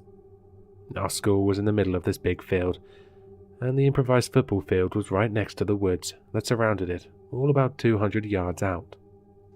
"Good job, Kyle, you dumbass," another kid, Preston, jeered. Kyle just laughed and flipped him off as he jogged towards the tree line to retrieve it. He reached it a moment later and slowly began searching the woods while the rest of us waited. I watched as he looked around in there, and suddenly, he just froze up. His whole body just went stiff as a board, and he just stood there, staring for like 10 seconds before someone finally yelled at him to hurry up. Kyle didn't budge, nor react to the insult in any way. Another few seconds passed before he slowly turned back to face us. And that's when I noticed the slack-mouthed, wide-eyed expression on his face. "Damn, Kyle, you shit your pants or something?" Another kid, Carlos, said with a laugh. But Carl's expression didn't falter. He then quickly glanced back at the woods. A split second later, and he fell onto his back, scrambling backwards and muttering frantically. Nah, fuck that, man, fuck that. He was met with a chorus of laughter from the others. Without pausing at all, Kyle just walked quickly back towards the school without another word. The others made jokes and laughed, but his reaction really unsettled me. The horror on his face appeared genuine, and I'd never seen him look like that. Kyle was the type to never seem afraid of anything, and seeing him react like that was downright worrying. Scotty and I then silently approached the spot that Kyle had gone to. Both of us are now a bit hesitant. The rest of the group had gone mostly silent, with only muttered conversation in hushed tones behind us. Once we reached the grove, we slowly peered in. I spotted the football almost right away, only about 30 feet within, but no sign of anything out of the ordinary. I'd been in that patch of woods 100 times before, and nothing looked any different. Nothing obvious that would have spooked Kyle like that. But still, I felt the hairs on the back of my neck stand straight up. It was a really odd feeling, but I just shrugged it off. Ignoring them, I sauntered inside to grab the ball. As soon as my hand touched it, something changed. I've still not found the best way to describe this, but the closest thing is like when a plane depressurizes. My ears popped, and my equilibrium seemed knocked off kilter for a split second. It was the weirdest feeling, and it struck me completely out of nowhere. After pausing for a moment to confirm I wasn't about to pass out or something, I grabbed the ball and stood back up. As soon as I did, I felt something on the back of my neck. Hot air, coming in rhythmic and rancid waves, like someone was literally breathing down my neck. I spun back around, heart suddenly racing in my chest. There was nothing behind me, aside from Scotty standing there and staring unsettled back at me. "You good, dude?" he asked. Truth be told, I didn't know whether or not I was, or how to account for what had just happened, but I nodded back anyways. Part of me wondered whether it was just anxiety or something, but I didn't really know what to think. As a young boy in middle school, though, admitting to fear was social suicide, and not something I was about to do. "You didn't see anything behind me, did you?" Scotty gave me a curious glance. "No? Why?" It was clear to me that he wasn't lying, and he was standing much too far away for it to have been him messing with me somehow. Furthermore, I had no footsteps behind me, and if it had been him, then the pile of leaves on the ground would have been a dead giveaway. With an uncertain shiver, I shrugged it off as best I could, and the two of us returned to the others with the ball. I didn't play much after that, as my mind was suddenly convinced that something was very, very wrong. But I couldn't pinpoint it.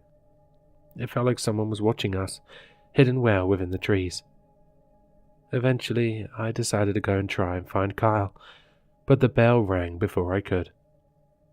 Math was my next class, and I spent most of it trying to forget that unnerved feeling and calm myself down.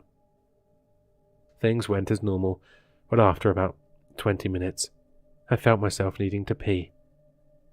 The teacher excused me to go to the restroom, and I grabbed the hall pass from her desk as I exited the classroom. As I made my way down the hall, I noticed that outside had gotten suddenly dark. Not dark enough for night, but dark like a thick overcast of clouds. Since the sun had been shining brightly during lunch, I found that kind of odd too, but I didn't think much more of it. As mentioned earlier, our school was small in terms of students and faculty, so of course the building itself was no exception. It was only about 75,000 square feet, or about 20,000 smaller than the average Walmart. It was just outside our hometown, and about half a mile away from the local police station. The lights flickered when I was in the bathroom washing my hands. Again, not something super unusual, as the school was old and prone to occasional electrical mishap. They stabilized a moment later, and I made my way out back into the hallway. As soon as I exited the bathroom, I froze. The outside window had gotten much darker than before, like it was suddenly the middle of the night. My initial thought was, cool, a solar eclipse. But as someone emerged from the office, that thought evaporated. A familiar middle-aged man hustled into the hallway, scrambling to the front doors and quickly locking them. It was our school principal. As he turned to face me, standing in the hall behind him, I saw an unrivaled terror etched upon his face. Get back to your class, now. Tell your teacher. Code Silver. My heart sunk as I heard the words, and I realized the deadly seriousness in his voice. Without a word, I sprinted back to the classroom, flinging the door open and scrambling inside as I got one last look behind me. The entire environment seemed to have flipped in an instant, and something was very wrong.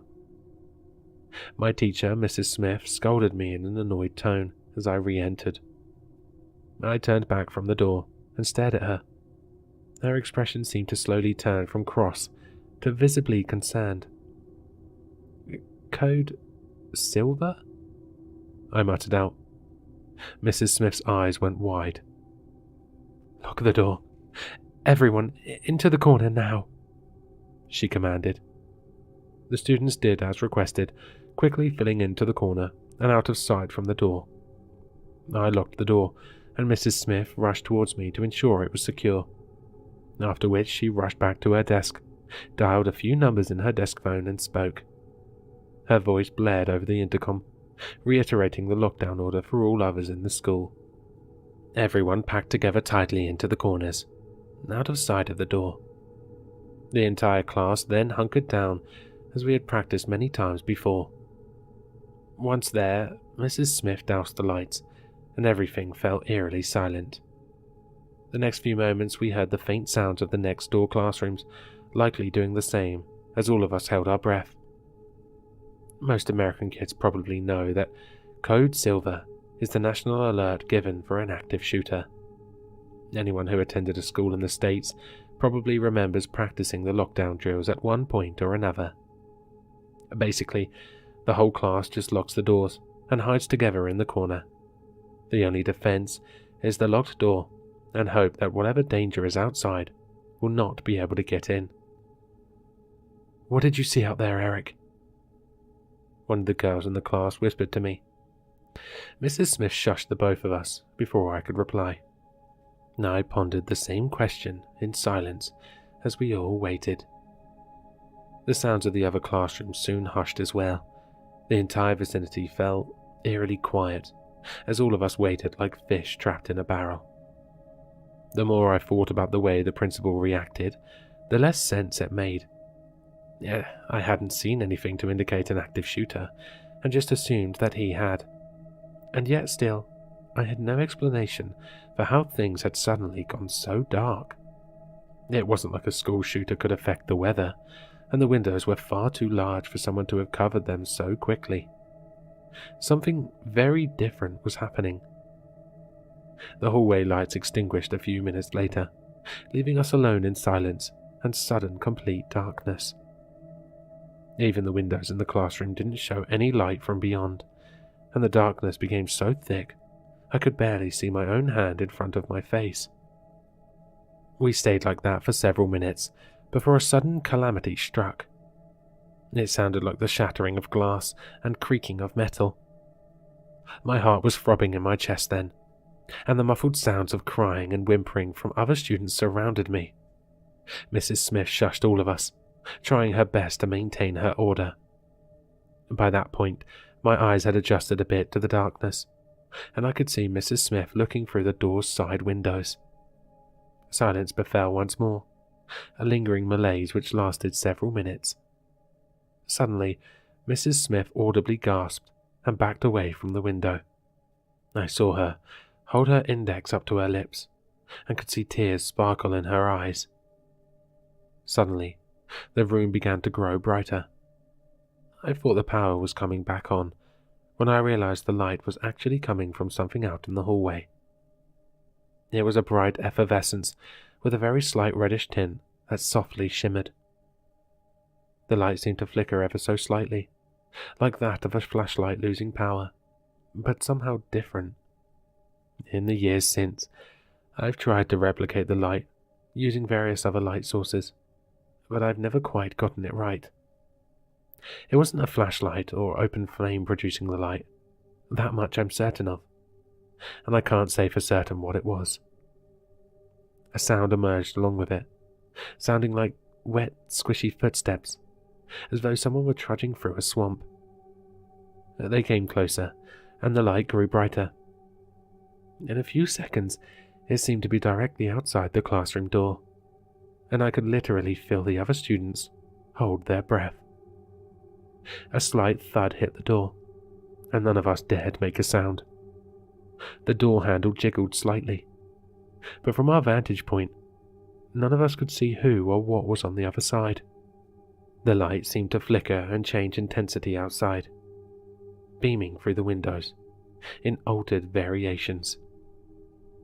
We were hunkered down perpendicular to the door, meaning the light couldn't reach us so long as it stayed outside. We could only hide there and offer silent prayers that whatever was making the light wouldn't get in. By some miracle, it didn't, and several seconds later, the jiggling handles stopped. The footsteps then grew distant, and the light faded. The relief was palpable, but it did not last. Perhaps a minute later, and a sudden shrill, ear-piercing scream rang out down the hall. One that seemed cut short at its apex. The sounds of slight skirmish ensued with crashing and thumping. It was over in just a few seconds, and the uncomfortable silence returned. It went on that way for hours, with me and the other students hiding in the darkness. We heard more screams and other noises at certain points too, but whatever was out there never returned to our door. At some point, the darkness outside finally relented, and it seemed as though the sun was beginning to rise. I know that wasn't the case, because my wristwatch told me it was just before 5 p.m, seeming to affirm that discovery was the fact that the sun was still high in the sky and not anywhere near the horizon. A few minutes later, and the sounds of police sirens emerged. Dozens of police and even a SWAT team swarmed the building soon after, ushering all of us out from within room by room. The sense of relief was indescribable as they led us out, but not without a modicum of confusion. Several windows and doors were shattered, and parts of the hallways had been damaged as well, with parts of the hall even appearing melted. Some of the lockers were slumped and malformed, like an intense heat had been focused on them. I don't know how that would be possible without causing a fire, but that's apparently what had happened. Once I finally stepped outside, I found my parents waiting for me, along with my older sister. They hugged me tighter than ever before, as dozens of other families around us did the same. Behind us, I noticed the police sectioning off the school with barriers and tape, as though it were an active crime scene. I questioned my parents on what had happened, but they didn't say much. We returned home, and allowed the cops to conduct their investigation, and that's when everything got a lot stranger. Later that same day, I started feeling nauseous, and proceeded to puke my guts out for the remainder of the evening. The headache I got then was by far the worst I've ever experienced. My parents at first thought it was an aftermath of the trauma, until some of the other parents said the same thing happened to their kids. Before I even knew what was happening, a bunch of dudes in biohazard equipment showed up. They ran a bunch of tests on me and told me to remain calm. My parents and sister were separated from me, and I didn't see them for several days afterwards. The obvious concern was that myself and the other kids that felt sick had contracted some sort of virus, and with the previous events at the school, people were worried it was some sort of bioweapon terrorist attack. Thankfully, I woke up the following day feeling loads better. The medical personnel continued running tests, but everything looked relatively normal. Eventually, they made the discovery that our sickness was not due to a viral agent, bacteria, or mold, but instead due to radiation exposure. Thankfully, it wasn't enough to do serious long-term damage, but obviously, explaining it was another matter entirely, one which we have yet to resolve. Our school was closed for almost a month after this event, which at the time was fantastic news for me. Once we were finally allowed to return to school, we were given zero explanation and just basically expected to forget everything ever happened. There were never any news reports, nor interviews or articles of any kind. It's like the whole thing never happened, and were it not for the memories of those who lived through it, there wouldn't be any record at all. Kyle, the same kid from earlier, ended up not showing up for his English class directly following lunch period. For a while, people thought he had something to do with the lockdown, and hell, maybe he did. But I doubt we'll ever know now. He hasn't been seen since that day, almost 15 years ago now, and he's not the only one. Our school's principal, the same guy I saw in the hall, along with one of the school's janitors, also vanished, never to be seen again. Police found no bodies, nor evidence of abduction or physical conflict. At least, not that they're willing to admit publicly. There are no death certificates for any of them, and all three are simply listed as missing, and I doubt that's going to change any time soon. I've questioned my parents about this, and they claim all the police told them was that a dangerous fugitive had broken into the school that day. A dangerous fugitive who apparently was capable of summoning eclipses, melting lockers, and tearing metal doors from their hinges. Not to mention the whole radiation thing as well. That's another thing too. There is no record of a solar eclipse on that day, and I've looked everywhere I can think to. We weren't allowed anywhere near the school for weeks afterwards. Cops sectioned off the streets that led to it, while others patrolled the surrounding woods. On several occasions, we saw guys in blacked-out Suburbans and cargo vans driving down there, but they never formally identified themselves. I overheard my parents talking once, and I remember my dad telling my mum that he didn't think the school would ever reopen. He said it didn't feel the police were conducting a routine investigation, and told her the entire thing seemed more like a cover-up than a crime scene. I've asked them more recently as well, but they seem to have learned very little. I've shared this experience with them too, and although they agree it was weird and disturbing, they don't seem to have any further theories. I've spoken to others who were there that day too, and gotten all manner of mixed responses. Lamar seems to think we were attacked by aliens, while Scotty seems to think our entire school fell into a separate dimension for a period of time. Maybe there is a logical and boring explanation to all of this, but I have yet to find it. Considering the secrecy, the lack of coverage, and the way the authorities behaved, I'd say it's safe to conclude that something out of the ordinary happened that day, but we may never know what. Whatever it was, I think Kyle saw it, and I think that's why he's gone. When the school finally reopened, it never quite felt the same. We ended up finishing out that year, but it wasn't without incident. Multiple students I know claim to have seen things they couldn't explain in that building. Everything from ghosts and demons to wild animals. A few students even suffered full-on mental breakdowns and panic attacks while in the old school. I even know of at least one girl who spent some time in a psych ward afterwards. Perhaps most of it could be attributed to PTSD related to the lockdown, or maybe there was something far more sinister at play. Nightmares and bouts of sleep paralysis followed me for years after this event, and I still get them every once in a while. Even now, I never know how to describe them, but I wouldn't wish them on anyone. I've always hoped that one day I'd be able to look back on this event with hindsight and understand that it was only scary because I was a kid, like I imagined it wrong or didn't understand.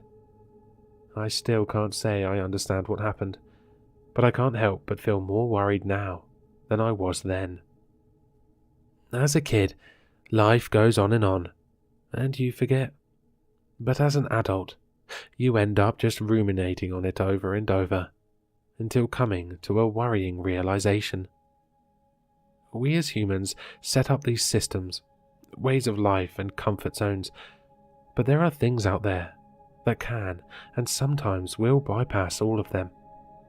Things that are far beyond our understanding, that we have little power against. And sometimes we got shown firsthand what those things are truly capable of.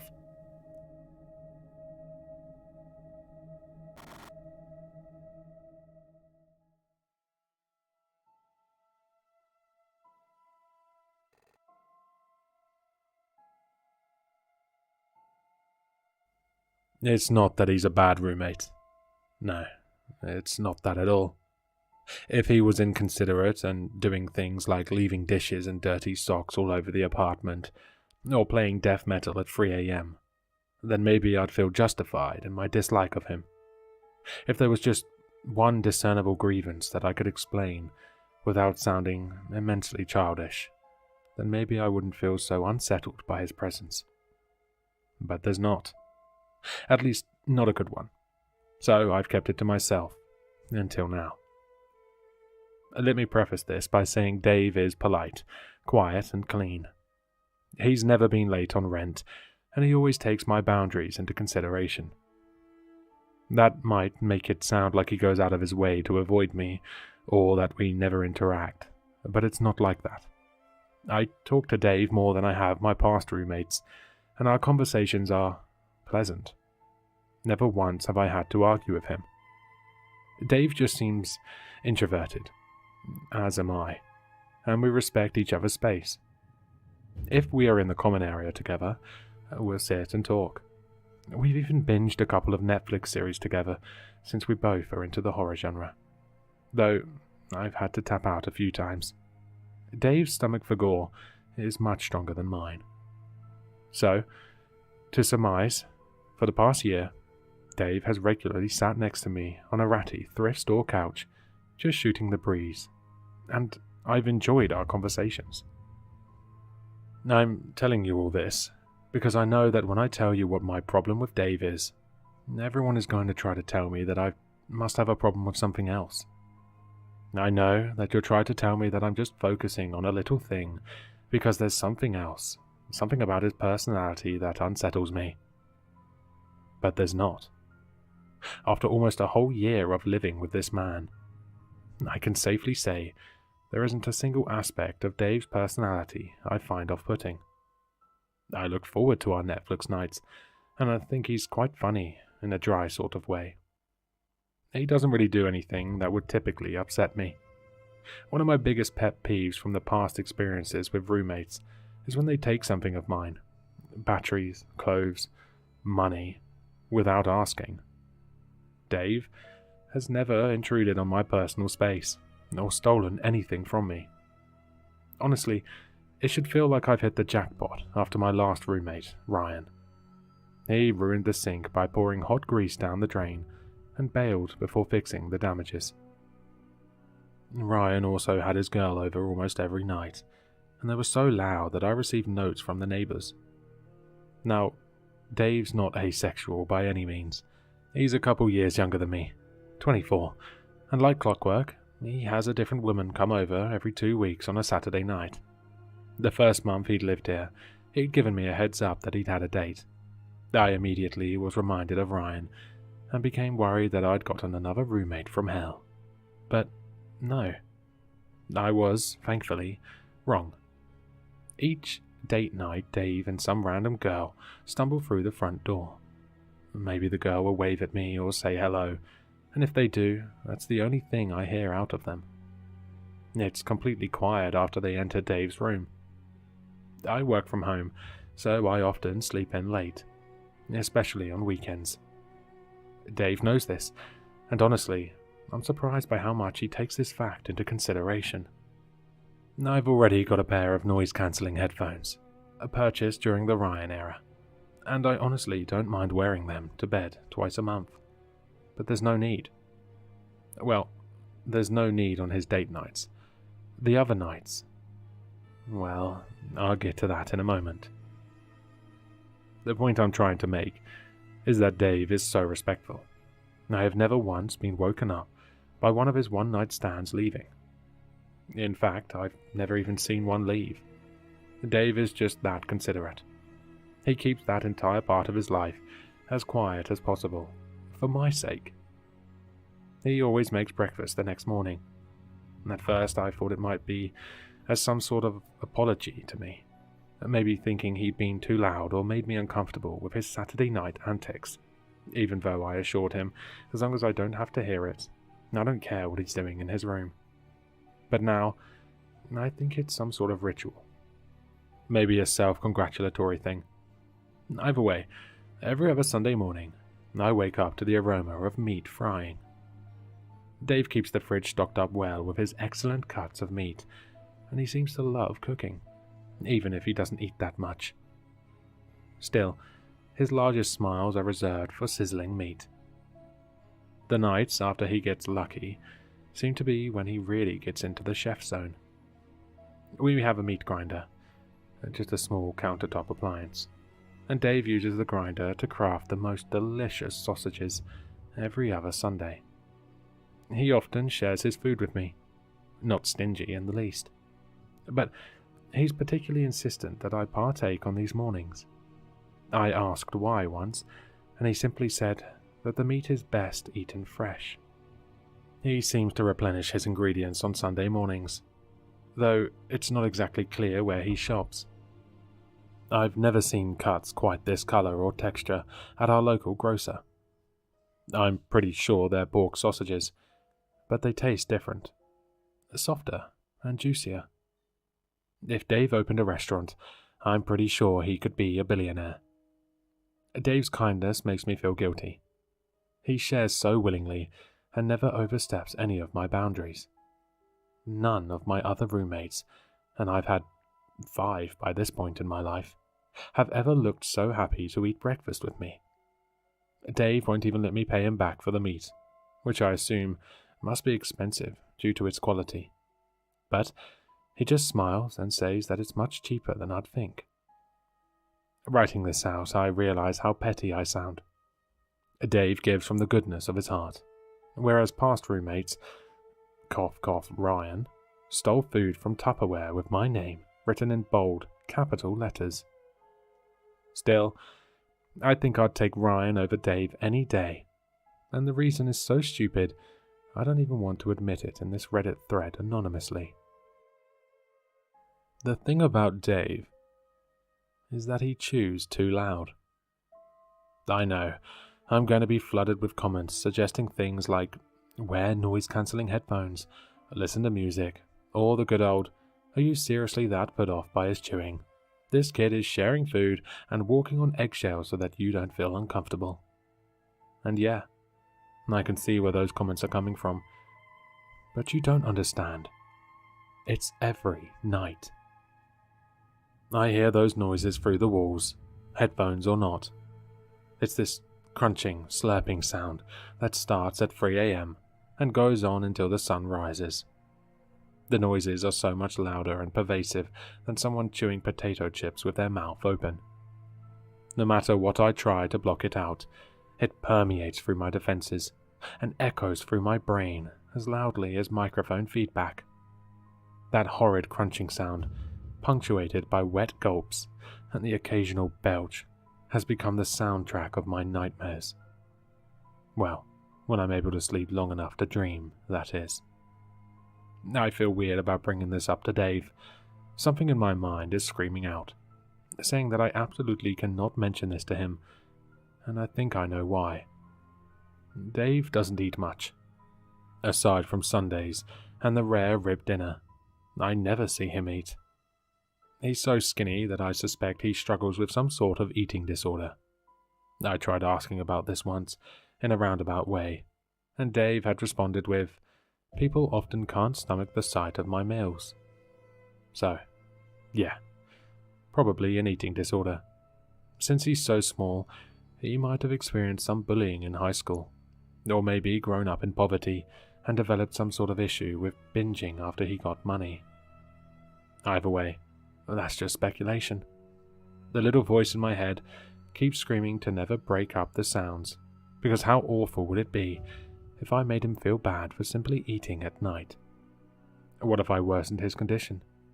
Would I have to watch Dave waste away because of a petty comment? I don't want to know the answer to those questions. And all I know is he doesn't feel comfortable eating full meals in front of others very often. Again, it's been almost a year since he moved in, and he's still not even comfortable around me. Maybe he can sense my issue with him. I hope not, as I do think he's a wonderful person, with the exception of this one petty thing. But, back on topic, the chewing. The only thing I can think to compare it to is my mother's dog. She had a pit mix named Daisy as I was growing up. She was a beautiful dog with short black fur that loved cuddling and was the epitome of sweetness. I thought she couldn't hurt a fly. But that thought was revoked in a violent fashion. One day, a friend of mine broke into our house. He was trying to pull a stupid prank and climbed through the kitchen window in a scream mask, intent on scaring me. And he did. I shrieked like a little girl, and Daisy came barreling into the kitchen. I saw her mouth open. All of those white teeth suddenly looked much sharper as the muscles in her neck bulged. She seemed to practically soar past me. Daisy chomped into my friend's shoulder, knocking him down. There was this resounding crack as he fell.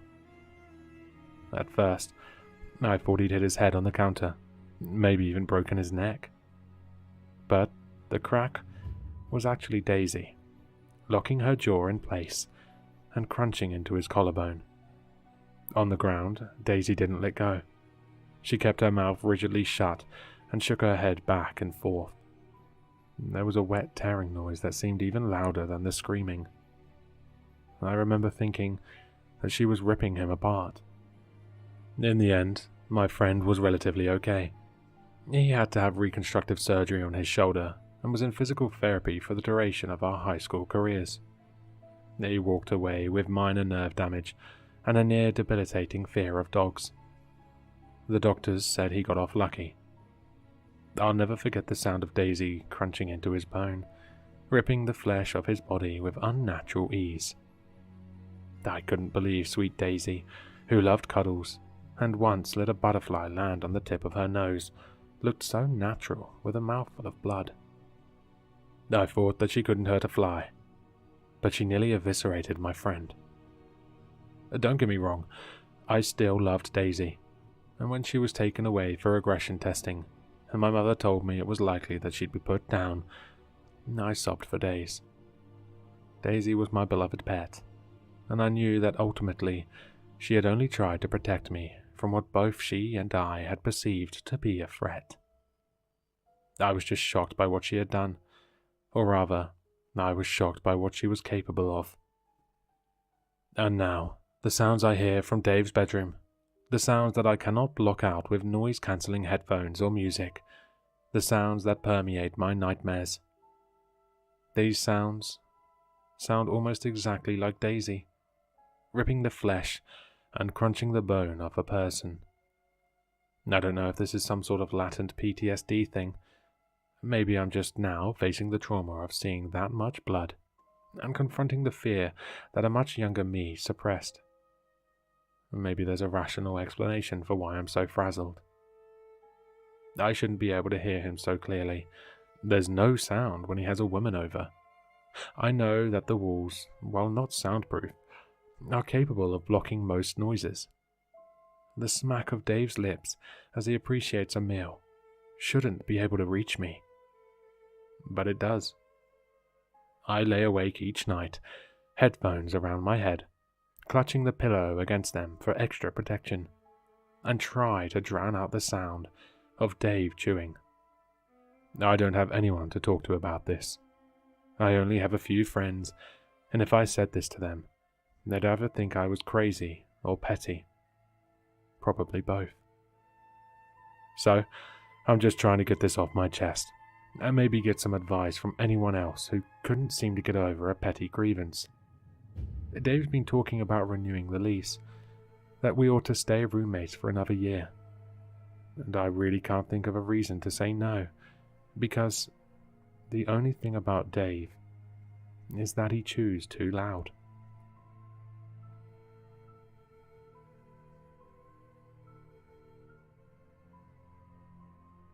Hello, sinister listeners. If you've enjoyed this story, then you'll find all the author's information in the description below. For more content, be sure to like, comment, and subscribe to succumb to the sinister.